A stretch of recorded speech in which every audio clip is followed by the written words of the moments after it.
Hello, everyone. Welcome to another episode of HI Talks podcast. I'm your host, Sayed. This is a podcast where we chat with business leaders, thought leaders, and industry experts to understand their story to help you craft yours. Today, I'm thrilled to have Kritika Menon with us. Kritika's journey spanned both in India and Canada over 16 years of impressive career in top staffing firms and top corporate roles. You had made a lasting impact in talent acquisition world and also she's well known, well recognized on LinkedIn with winning 4 Top Voice Award on LinkedIn, which is pretty impressive and hard to do. So we'll dive into her story to understand how to navigate career, how to build our personal brand and whatnot. Excited to have her on board. Let's talk to her and she get some insight. Kritika, welcome to the show. How are you doing today? I'm doing great, Sayed, and thank you so much for inviting me today. No, you are most welcome. Thank you, for taking time out. I know you're being super busy and it's also the busy season now. So I really appreciate you taking some time out. So, in order to dive in, I just wanted to, break the ice a little bit, go to rapid fire questions first. So tell me, I know you're big on cooking as well, so this will be a fun question. What's your favorite dish to cook? I love cooking street food. I think I've grown up in Mumbai, and Mumbai is famous for street food. So I don't know if you've heard, there's something called pav bhaji, which is very famous in Mumbai, and I love cooking that, and I love eating. For me, it's like I need to like what I'm making. Like I need to like food for me to cook it. So it's as much as that, and that's like my favorite dish to cook. And I think I would say on the restaurants that I've eaten in Canada, I think I kind of make it much better than all of them. Yeah, I mean, because I think it's mostly like fried, right? If correctly, like. No, it's a mixture of all veggies, and you are like we have something called pav bhaji masala, and you that and you there's a particular way to cook things, but yeah, I love doing that. And just probably you are not aware, I my auto personality is also where I'm a food blogger. I I, know. I did that very actively in 2020 until 2022, I think, if I'm not wrong. So yeah, for me, like food is important. What about favorite book that you are currently reading or have read? When I was I think till my 25s, I think, when I was a little younger, I spent a lot of time reading Sidney Sheldon books. I don't know if you've read them. There was one book which is Tell Me Your Dreams, which was around multiple personality. Because Sidney Sheldon has raised the bar so high, I really find it tough to find authors who are at that level. That's one. And there is a recent book that I read by Sheryl Sandberg, which was Lean In Women Work and the Will to Lead.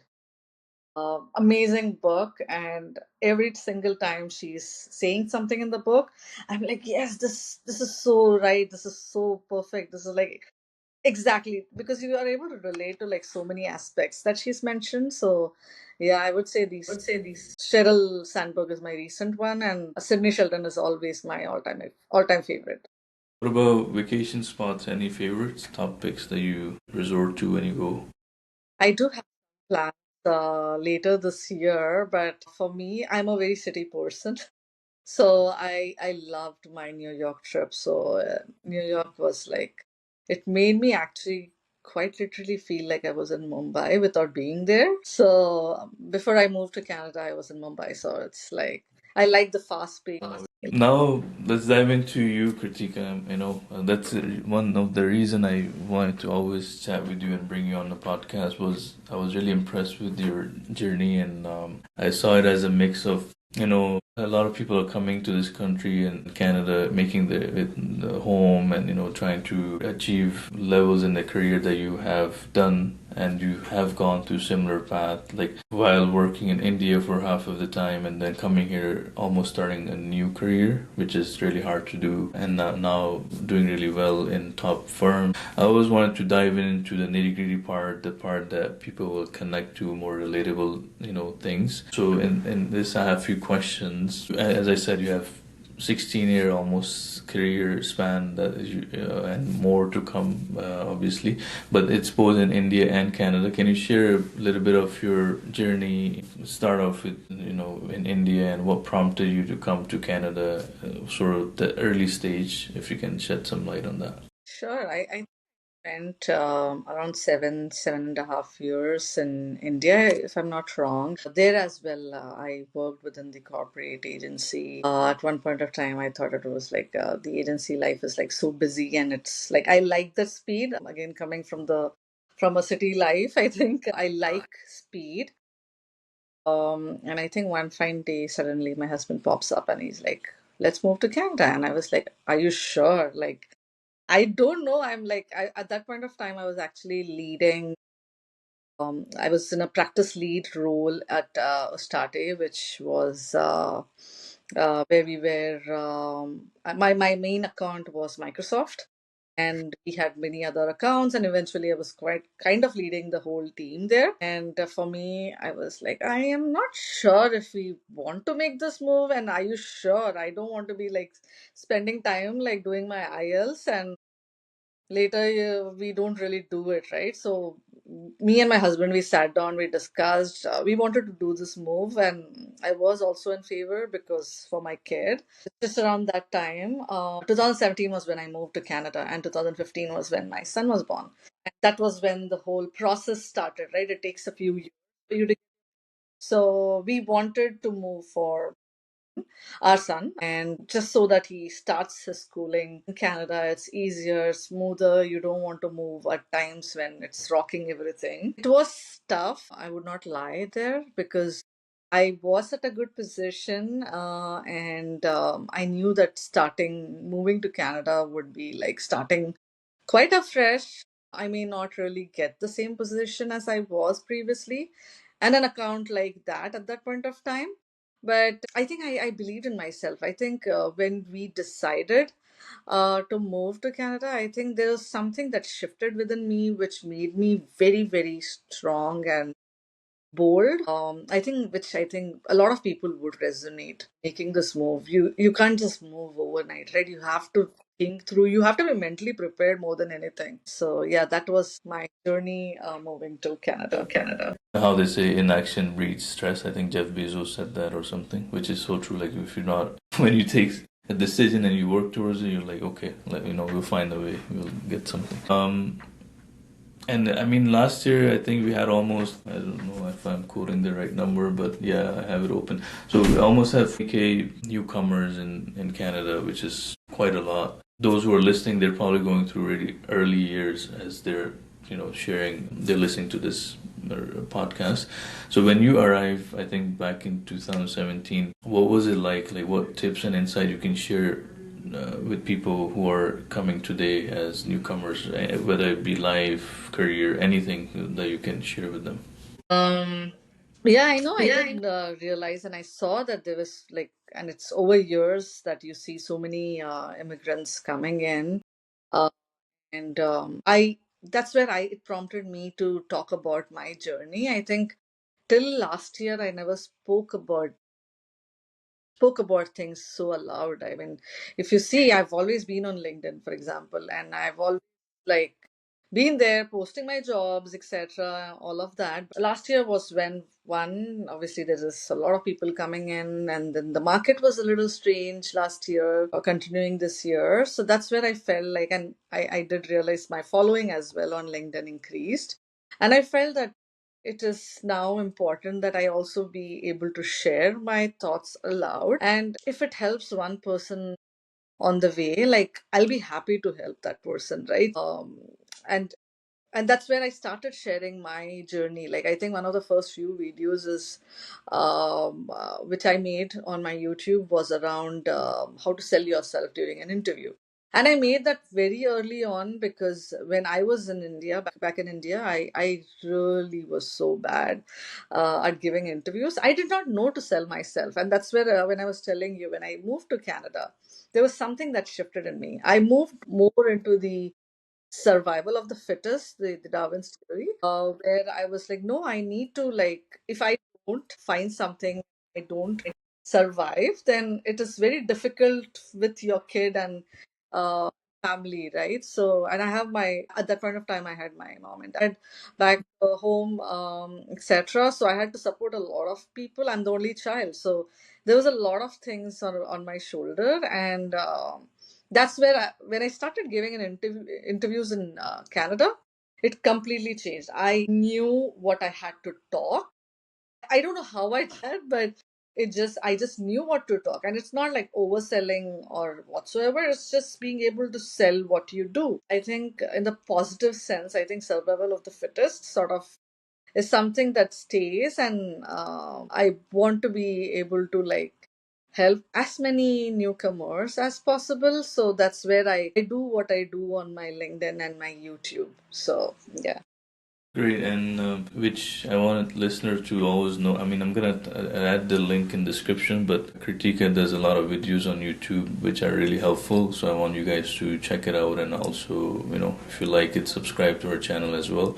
I'll add the link in the comment, and anywhere you will find it. And I think the three things that I focus on that channel is primarily job search, networking, and LinkedIn strategies. So yeah. Which are really really important for anyone who's here or newcomer, any path of life. So definitely I would recommend checking that out.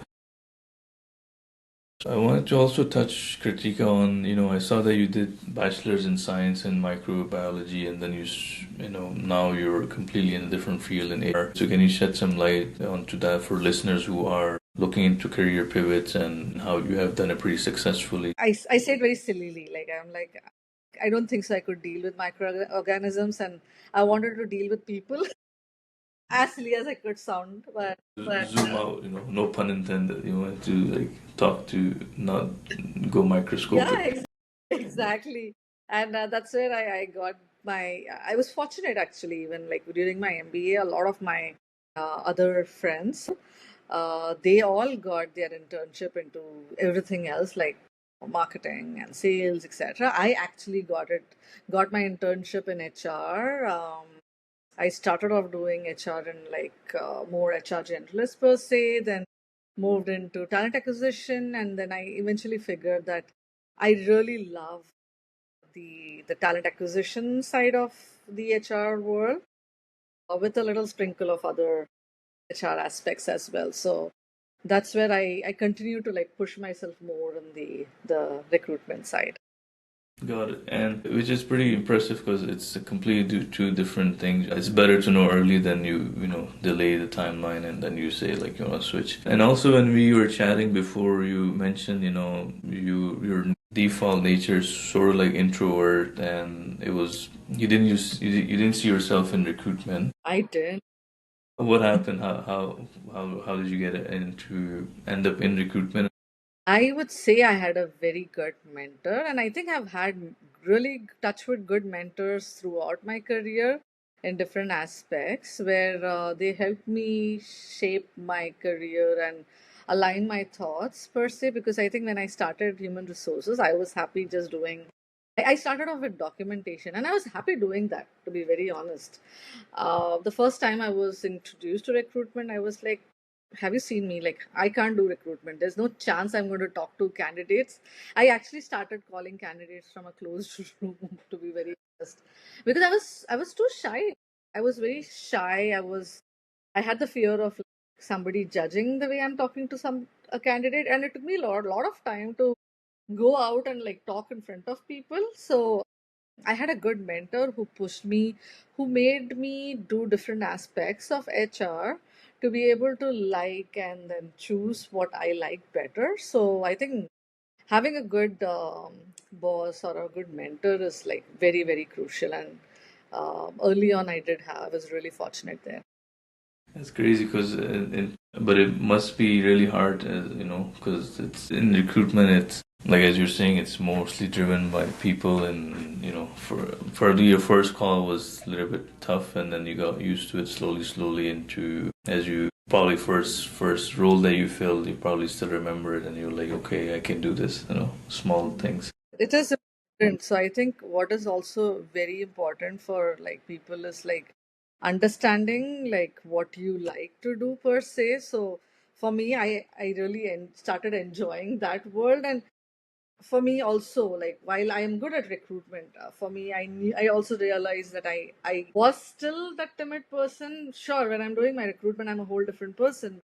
When it comes to the other aspects, I'm still very timid. So I started working on that, and that's where again I go back to YouTube, because again I started that so that I can start like going out there, because I wanted to build my public speaking skills and grow within my field. So I started taking smaller steps towards my bigger goals of being able to talk and be part of even a session like this. If you had asked me like a few years back, I would have like, there's no chance I'm coming. What are the habits and routine that you go through both in personal and professional life that kind of like excel you? You know, you're managing YouTube channel, and then you probably have obviously family, kids, and all that, and then work, which is pretty stressful, and sometimes balancing all these things. So share some tips and tricks on what habits and routine people should build and what have helped you to be successful. Whether be it in my professional work or otherwise, generally, I'm a very goal oriented person. I like delivering, like if I have something planned, I want to make sure that I'm mindful of the time, etc.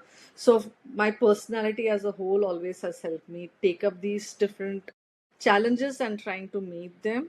So, I would say, yeah, and again, like even when I started, like for example, recruitment for the first time, I am very recruitment for the first time. I am very detail oriented. So I try and sure I have my list. I like my schedules. I like my routines, and I try and like plan things. I try to plan as much as possible. I know not everything goes as per plan, but I try to keep it as planned and as structured as possible, which helps me achieve what I want to do. Like even when I'm doing my LinkedIn and my YouTube along with my work, I have a content calendar. I stick to it. I work towards it to make sure that I'm able to meet what I'm talking about meeting, right? So yeah. It's hard, obviously hard to do, but I guess slowly you can build a routine and get into it. What about like especially this summer and this year has been a little bit different job market. It's we're pretty used to the COVID days when it was more that everyone was throwing in offers and they're getting it, and it was a whole different ball game. And all of a sudden, it's a very competitive market now. What advice you can give to job seekers today who are out there looking for job from your perspective, what they should be doing? I would say being adaptable is very important. Being consistent is important, which goes back to the schedule and all of that. It is tough. I know people, there have been so many people who come to me and they share that they've applied for jobs, they've tried modifying their resumes, they've tried different aspects. It's just, I think branding has become a very crucial part, because if there are so many people in the market, how are you standing out? How are you standing out in midst of all of them? So it's important that you're able to understand what you as a brand bring in, and being consistent, being authentic, because if you're not authentic, it will come out one or the other day. So being able to like being authentic, being adaptable are like few crucial pointers that I see that help a lot of people. And you spoke about branding. You're pretty much expert on it with 100K plus followers on LinkedIn, and you have won like top choice award 4 times on LinkedIn. How important, you touched on it, but I want you to elaborate a little bit more on why personal branding helps from the point of view of candidate, and then obviously as a recruiter and senior HR person, how does it help you find the best candidate? Like why they need to put in time on LinkedIn or any other platform? Right. No, for sure. Like when you're applying for jobs, you're applying for jobs. Like when I started applying for jobs as well, like it's just one track kind of a thing. And when you're reaching out to people, LinkedIn, etc., that's another way. But when you start branding your expertise, your probably your skill set, like for example, my skill set is within recruitment, right? So my thought leadership around what I do, my expertise per se, when I start sharing, it has like a it has a huge impact, like which you don't see it the first day when you like when you start posting out and you start building your brand, but you see that as you move further, and there's a lot of value. People start, like for example, if you are you have you're an expert in one of the bit. For example, let's take recruitment or job search or whatever. You when you're you're sharing this information with candidates, etc. People see you as a leader in those aspects, right? So for example, if you're a Java developer, for example, and you are talking on those technical aspects, people see what you're bringing in. Your knowledge comes out in your LinkedIn, and that's where it's important. I've read it somewhere, and it's true as well. Like you should ideally choose three different things that you like and you think you have fairly good knowledge on, and try and build your brand around it. Like for example, as I said, like within my Cree Talks, I try and build it within job search. I build it within networking. I build it within LinkedIn, and I'm trying to align all my videos and my content around that. So for whatever skill set is yours, like try and have like your top three. There could be like a three and a half something, but like for example, my motivation is like the horizontal of all these three different aspects. But if you're able to like choose the three topics that you think are like where your expertise is in, then you're able to build in and you're able to come across as a leader within or a subject matter expert within that particular skill set, which will show. So you actually, without searching for a job, you would get a job because people will see. LinkedIn is very frequently used nowadays, and when you are putting content there, people see what you bring in, and it adds credibility to you. Like it definitely adds credibility to whatever your skill set is. So that's where it's very important. Yeah, I know. You're right, because it sometimes when you resume it doesn't do the trick. I mean, it gives you the plain vanilla version of the person. Their strengths and weakness, or more on their background. But once you see if someone is doing branding on LinkedIn, it kind of like helps you understand more for the cultural fit aspect of it. Like it's this person would fit in the company culture with the team XYZ. So, but I just meet a lot of people who just think it's kind of like waste of time, or we don't have time for it. But I think people who are doing it, they're taking the jobs at the end of the day. If you have to conclude.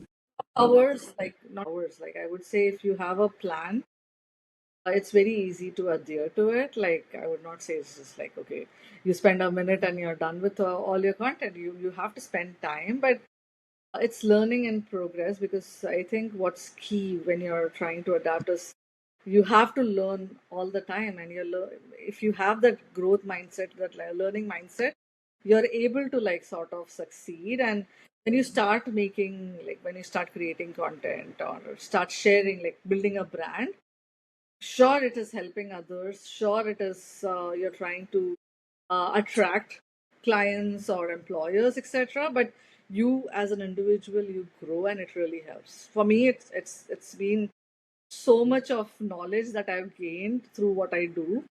I mean, it's not even fun. Yeah. Yeah, I mean, me and you are a classic example, right? Both of us, I mean, you're way ahead in the game, but I tried to start building audience on LinkedIn, I think a year or two back when you won the last, I think the fourth award that you won. I messaged you, and that's how we connected, and today we are here today. And you kind of like network also with people, like, you never know what doors it may open. Exactly. And if we had not done that, we would have not met, right? So it's as simple as that. There are just so many opportunities, so many doors that open, which you may not even think of. What about other common mistakes you see candidates are doing right now in their job search, and how can they avoid? I don't want to say mistakes because I know the hardship that's going through. But I think patience is very important, and um, I would say my like I think in my videos I've said job search is like a job in itself, and be ready to dedicate time, proper time, and stick to it. Otherwise, like you can't be like one day you go out and apply for 20 Apply for jobs, 20 and then jobs. next 20 days you do nothing, right? So it's very important that you're consistent. But I totally understand how difficult it is in this current market. So, and I'm hoping that we see more sunshine soon enough. Just try to have consistency and your schedules in place. And I know you talk a lot about networking. This is one of your forte and the skills, expertise, I would say. So, what tips?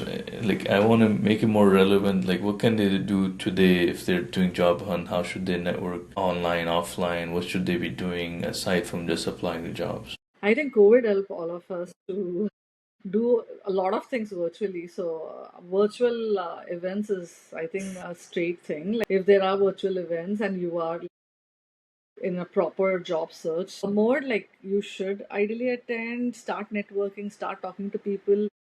Do not just adhere yourself to virtual ones, go for in-person ones. There are a lot of good events that happen across the throughout the year where you can go in person and build relationships, right? I mean, building relationships are important. And I think again, i'm I'm going to be quoting a lot of my videos because I believe in what I say, right? And a lot of times you do get opportunities even before they're actually open, and LinkedIn again is a great way, like, where you start reaching out to people, like you connect with people. Maybe they may not have an opportunity today, maybe they might have an opportunity tomorrow and they can come back, and it's happened. I've seen them happening. So being patient and being flexible and being agile is very important. Going with the flow, but putting in work. Put in work, yes. And if you're a scheduled person, like if you are a structured person, just start scheduling things. That's the way I function because I like structure. I try, I'm like, even my weekends are planned. I sometimes say I'm like, I'm very strict. But I like the structure. And again, it depends from person to person. And if you're able to like figure out and how much time you want to dedicate, for example, for networking, how do you want to work your job search? If you want to build your brand, like how try to time things like how you work. Like you have your to-do list, you have your stuff that you do. It's a similar way, like you have to treat a job search with respect, you have to treat networking with respect to start seeing results. You can't just like, sure, it can be a tick on the box, but it needs to be like done seriously because you're doing it for yourself.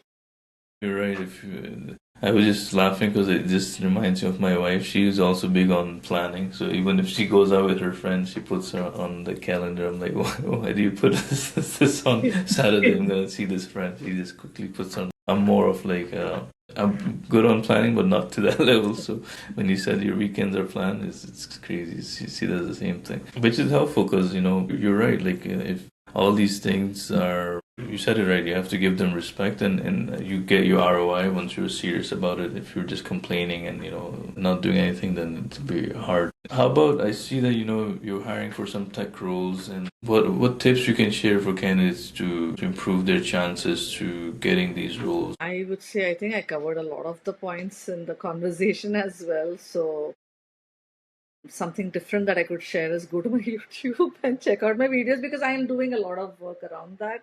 So sometimes even like, and the whole purpose was again people were reaching out to me and asking me these questions, and I was like, okay, I can't answer to every single person, and by now it's like already 1K plus. So I was like, I can't answer every single person. So let me start making things which is like more available to everybody.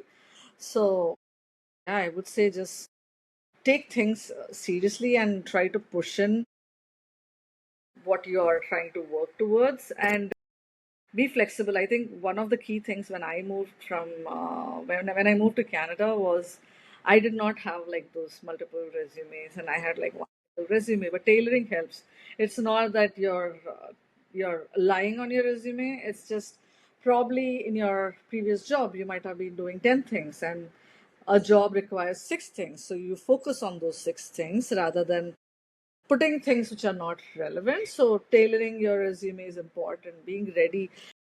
I do talk about resumes and interviews and how to sell yourself in your interviews. And I think I recently posted one around in-person interviews because I know we all know it, but sometimes you just need that refresher and you don't know which is the right thing and sort of helps as a reminder, I guess. I guess. Yeah, no, anyone who's listening, check out the link for the YouTube channel, Cree Talks, and I think that would help because she puts a lot of time and effort into those. And if you really want to get the role and be successful, that's one thing I would recommend again. Let's talk about more on the industry peers, your advice to fellow HR leaders and whatnot. So, two questions here. I saw that you mentioned stepping out of the comfort zone is sort of like very important for top recruiters despite being an introvert. So, can you, I think you shared a little bit, but from the recruiter point of view, can you share insight whoever is going through this type of challenge at this moment? What can they do to achieve a level of top recruiter and all that stuff? How did you overcome that challenge and what they can do in today's world? Yeah, no, I think talent the last year and this year has been especially tough for the talent acquisition world because I know a lot of recruiter friends who lost jobs, etc. So that's the time when that was one of the reasons also which prompted me, right? Like I want to be helpful for folks, and it's important to be able to like stay agile if there are trainings. Like for example, there is so much work around AI and the fear of AI taking over jobs, etc. It's important to adapt, learn AI, embrace it rather than saying, oh no, it's sort of cost my job, etc. per se. Rather embrace it and try to learn newer skills. Like stepping out of the comfort zone resonates perfectly because sometimes everything that you do may not like be something within what you like doing or you're comfortable doing. For example, as I said, public speaking. If I have to talk to a candidate, I can talk to a candidate at a go. But if I have to go out and present to a group of people, I might be really, really stressed out. So that's where I went out. I stepped out of my comfort zone. I started my YouTube. I started taking smaller sessions where I can go ahead and facilitate, which helped me like to go one stepper.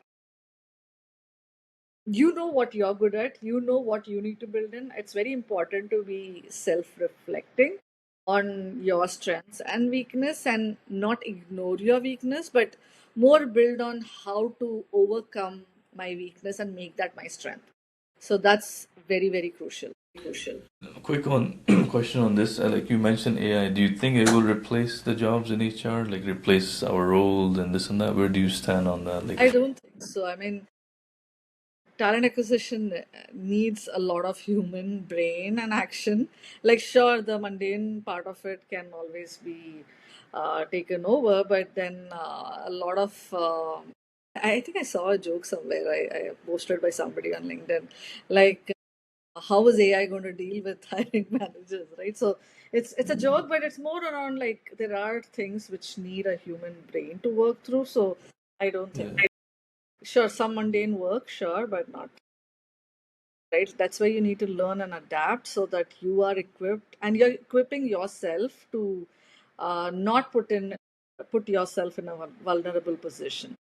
In terms of guiding principle or philosophy, what do you live by and how it has shaped, it has given you the success in both personal and professional life?